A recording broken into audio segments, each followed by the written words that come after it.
deep, dark, beefy soup with loads of flavor, and then that beef super tender. Ah, this is one noodle soup you guys just have to master at home.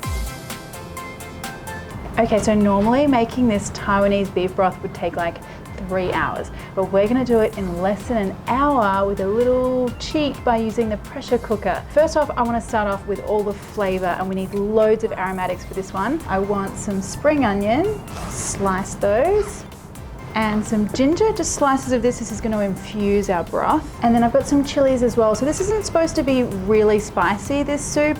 So I've just taken the seeds and the white part of the chili out. Before we start cooking, let's talk about the beef first of all. So I've got some beef shank here, and that's really great because it's got like lots of gelatinous sort of connective tissue in there that's going to break down and make the soup kind of thick and unctuous. And then I've also got just some regular like gravy beef, like chuck steak would be fine as well. But you really are after the kind of secondary cuts of beef here that are going to melt down. Okay, so that's the beef, and now we want to get started on our flavors for the broth. So I want a little bit of oil into my pan here, and some sliced onion, and some garlic. So I've just kept these whole so we can get a mild, delicate garlic flavor. And now the spring onion, ginger, and chilies go in. And I'm not looking to get some fierce color on here or anything. I just want everything to start heating through, start releasing their yummy flavors and aromas. So just wait for that onion to soften a little. So this next ingredient is a Chinese fermented bean paste.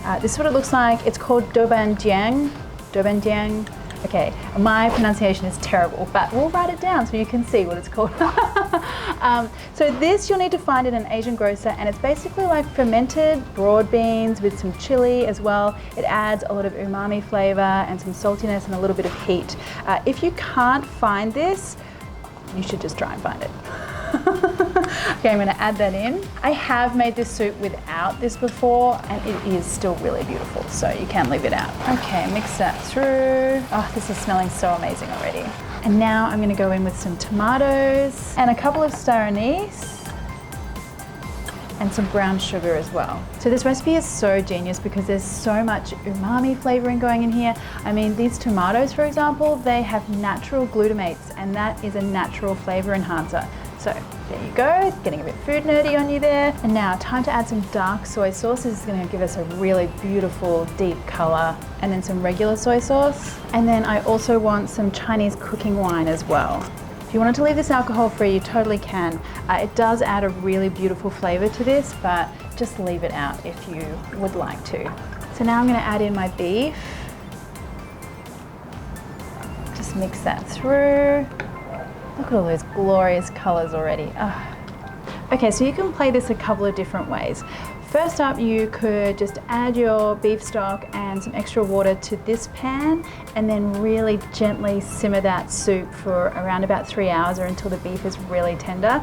But if you're in a little bit more of a hurry for dinner like I am, then you can use a pressure cooker as well.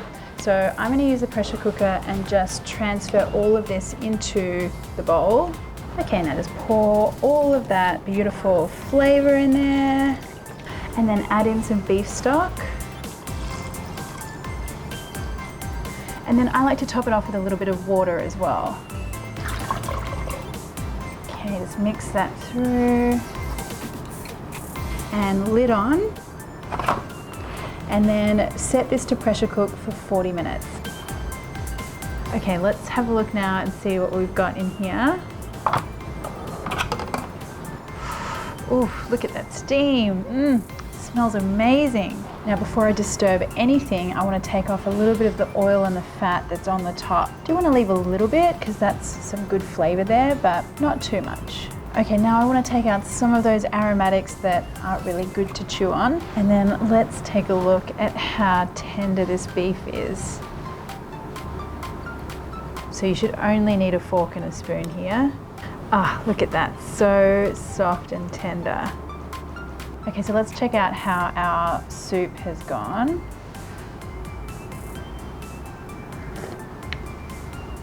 That flavor is so complex.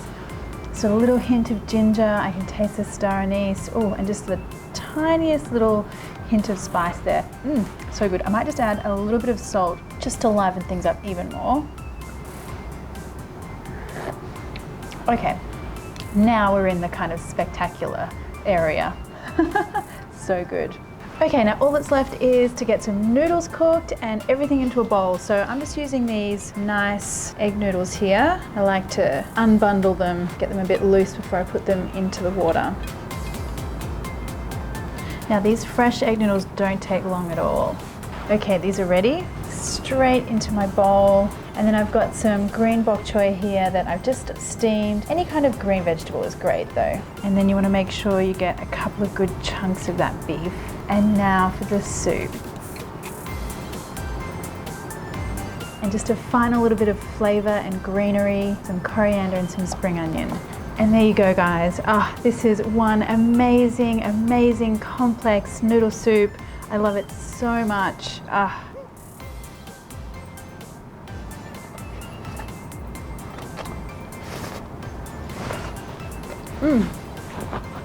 So much noodle.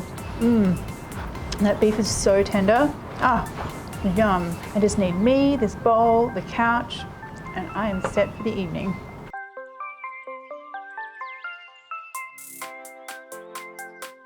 If you've got any comments or questions, pop them below. And if you enjoyed the video, why not hit that subscribe button plus the little bell one, and that way you'll get notified every time I release a new video.